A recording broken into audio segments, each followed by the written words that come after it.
बिलॉग्ड students, welcome to CVKYS। आज हम लोग इस वीडियो में डिपार्टमेंटल अकाउंटिंग का एक क्वेश्चन डिस्कस करेंगे जो कि आपका एग्ज़ाम 2013 में आया हुआ है। डिपार्टमेंटल अकाउंटिंग में जनरली जितने भी क्वेश्चन पूछे जाते हैं उसमें most of the question inter departmental transfer के होते हैं, लेकिन कभी कभी कुछ ऐसे क्वेश्चन पूछे गए हैं जिसमें इंटर डिपार्टमेंटल ट्रांसफ़र वाली एंट्री नहीं पूछी गई और कुछ अलग एडजस्टमेंट पूछा गया है।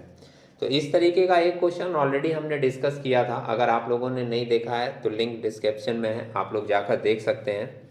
इस सम्स में भी आपको एक अलग एडजस्टमेंट मिलेगा। सम्स में अगर हम लोग जाएं तो वो चीज़ें क्लियरली दिखेंगी। यहाँ पर आप देख रहे हो 2013 मेंशन किया है, थोड़ा लाइट है फिगर, आप ब्राइटनेस बढ़ाकर चीज़ों को देख सकते हैं। सम्स को एक बार पढ़ें, इसके बाद समझें कि सम्स में एडजस्टमेंट क्या दिया है, उसके बाद फिर हम लोग सॉल्यूशन में मूव करते हैं। मेंशन कर रहा है A limited has 3 department X Y and Z. From the following particulars prepare departmental trading account for the year ended 31 December 2012। अपने को इस सम्स में सिर्फ डिपार्टमेंटल ट्रेडिंग अकाउंट बनाना है, प्रॉफिट एंड लॉस अकाउंट बनाने के लिए यहाँ पे मेंशन नहीं किया है।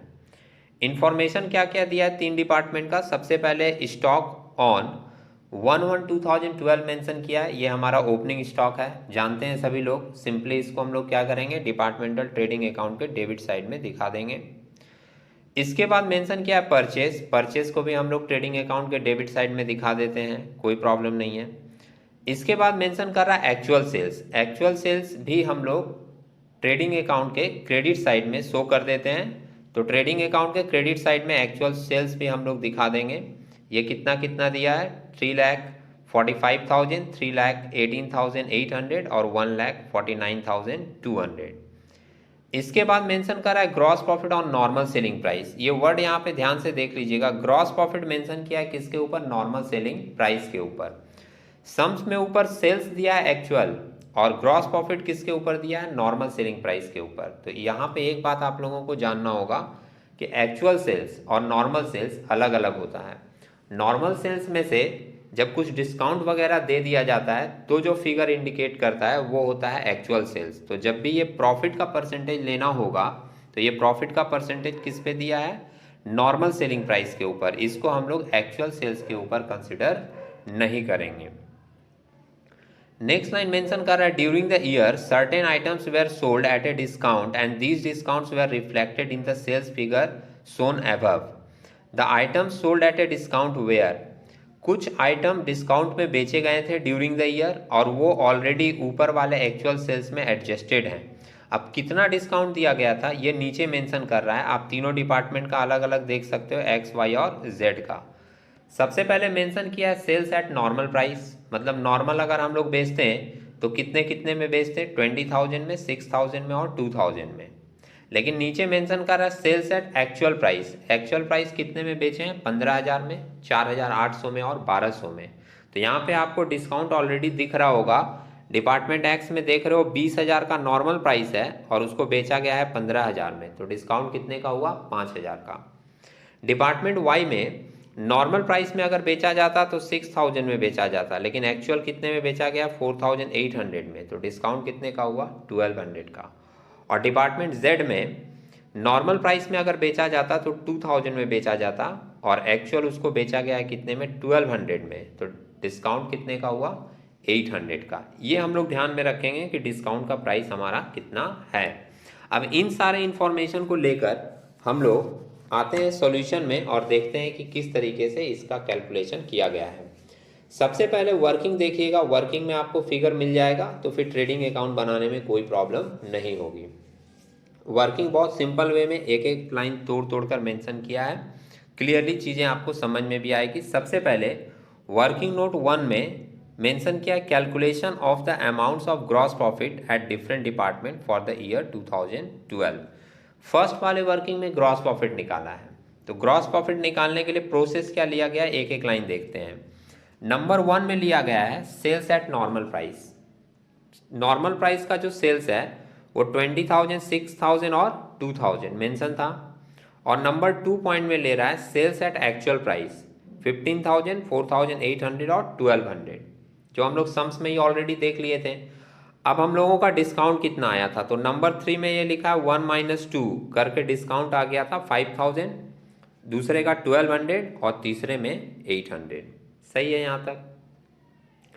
इसके बाद पॉइंट नंबर 4 में एक्चुअल सेल्स मेंशन किया है। एक्चुअल सेल्स हमारे सम्स में दिया हुआ था 3,45,000 का, 3,18,800 का और 1,49,200 का। ये आप सम्स में देख सकते हो, स्टार्टिंग से तीसरा लाइन आप देखोगे तो आपको मिल जाएगा।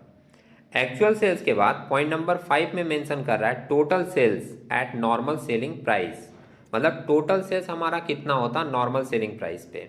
तो जितना का एक्चुअल सेल्स है उसमें आप डिस्काउंट ऐड कर दीजिए तो आपको नॉर्मल सेलिंग प्राइस मिल जाता। क्योंकि एक्चुअल सेल्स कैसे मिलता है, जितने का हमारा सेल्स है उसमें से डिस्काउंट माइनस करके एक्चुअल सेल्स आता है। तो आप एक्चुअल सेल्स में डिस्काउंट ऐड कर दोगे तो आपको नॉर्मल सेल्स मिल जाएगा। तो इसमें क्या किया गया, पॉइंट नंबर 5 में लिखा total sales at normal selling price 3 + 4। 3 में आपका डिस्काउंट था और 4 में एक्चुअल सेल्स था, दोनों को जोड़ दिए तो हम लोगों को नॉर्मल सेल मिल गया कि इतने का सेल मेरा होता। और ऐड करके कितना आ रहा है नॉर्मल सेल्स, डिपार्टमेंट एक्स का 3,50,000, डिपार्टमेंट वाई का 3,20,000 और डिपार्टमेंट जेड का 1,50,000। अब अगर आपको नॉर्मल सेल मिल गया तो सम्स में प्रॉफिट का परसेंटेज दिया हुआ था, वो प्रॉफिट वाला परसेंटेज आप इसके ऊपर अप्लाई करोगे आपको ग्रॉस प्रॉफिट मिल जाएगा। क्योंकि परसेंटेज जो सम्स में दी हुई थी वो किसके ऊपर दी हुई थी, नॉर्मल सेलिंग प्राइस के ऊपर, समझे। तो अभी तक का कैलकुलेशन में सबसे पहले क्या निकाला गया, नॉर्मल सेलिंग प्राइस। अब नॉर्मल सेलिंग प्राइस मिलने के बाद पॉइंट नंबर 6 में क्या लिखा है, rate of gross profit on normal selling price. Sums में नॉर्मल सेलिंग प्राइस पे रेट दिया था कितना, 20%, 25% और 33 एंड 1/3%। 33 एंड 1/3% का मतलब होता है किसी भी फिगर का 1/3 आप ले लीजिए, या फिर कैलकुलेटर में कर सकते हैं 33.3333% करके निकाल सकते हैं। तो पॉइंट नंबर 5 में आपको मिला था नॉर्मल सेलिंग प्राइस, उसके ऊपर rate of GP point number 6 में दिया है, वो आप अप्लाई कीजिएगा। तो पॉइंट नंबर 7 में क्या लिखा है, gross profit on normal selling price equals 5 × 6, मतलब 3,50,000 इंटू 20% आप करोगे तो आपको मिल गया कितना, 70,000 ग्रॉस प्रॉफिट नॉर्मल।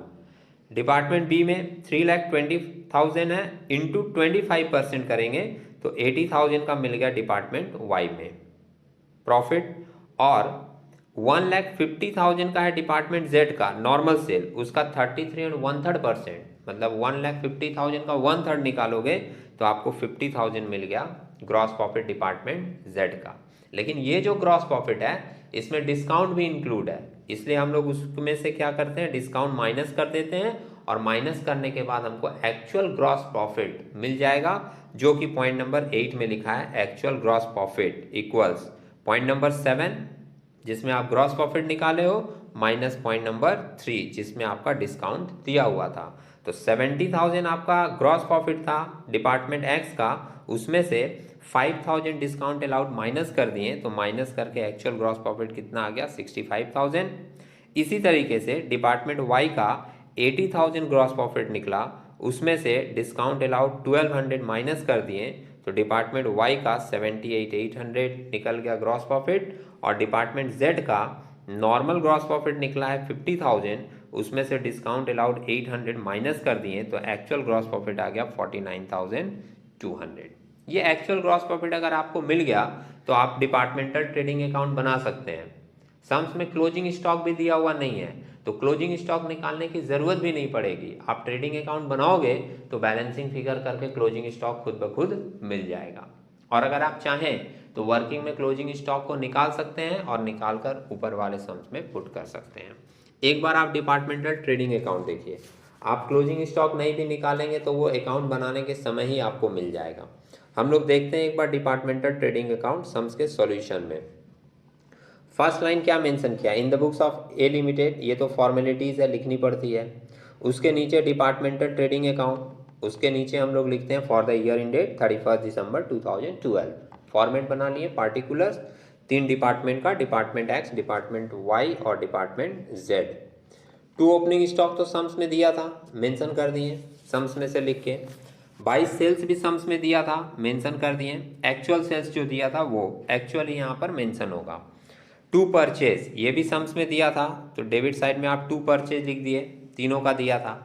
उसके बाद परचेस के बाद to departmental profit and loss account, gross profit, ये जो लिखा है ना ग्रॉस प्रॉफिट, ये ग्रॉस प्रॉफिट तो हम लोग अभी नोट नंबर 1 में फाइंड आउट कर लिए, 65,000, 78,800 और 49,200 दिख रहा है। तो जैसे ही आप ग्रॉस प्रॉफिट पुट किए, डेबिट साइड में आपको 3 फिगर मिल गया, ओपनिंग स्टॉक, परचेज और ग्रॉस प्रॉफिट, और क्रेडिट साइड में सिर्फ क्या दिया है, सेल्स। तो अगर आप डेबिट का सारा फिगर ऐड करके और क्रेडिट का सेल्स माइनस करेंगे तो आपको क्लोजिंग स्टॉक मिल जाएगा। समझ रहे हैं? तो बाई क्लोजिंग स्टॉक हम लोग ब्रैकेट में बैलेंसिंग फिगर करके भी लिख सकते हैं, लेकिन इस बुक में क्या किया कि क्लोजिंग स्टॉक का वैल्यू भी वर्किंग में निकाला और निकाल के ऊपर पुट किया है। समझ रहे हैं? तो आप चाहें तो एक वर्किंग करके भी सम्स को कंप्लीट कर सकते हैं, क्लोजिंग स्टॉक आपका बैलेंसिंग फिगर निकल जाएगा। और अगर आप चाहते हैं कि नहीं क्लोजिंग स्टॉक को भी हम लोग निकाल लें, तो नोट नंबर 2 बना के क्लोजिंग स्टॉक को निकाल कर ऊपर पुट कर सकते हैं। अब क्लोजिंग स्टॉक को नोट नंबर 2 में कैसे निकाला ये एक बार हम लोग देख लेते हैं। देखिए point number 2, calculation of value of closing stock at cost. Closing stock निकालने का एक सिंपल सा फॉर्मूला होता है, opening stock plus purchase minus cost of goods sold. ये एक कॉमन फॉर्मूला है, बहुत सारे चैप्टर में यूज होता है। क्या बोले formula? Closing stock find out करने का फॉर्मूला क्या है? Opening stock plus purchase minus cost of goods sold. ठीक है।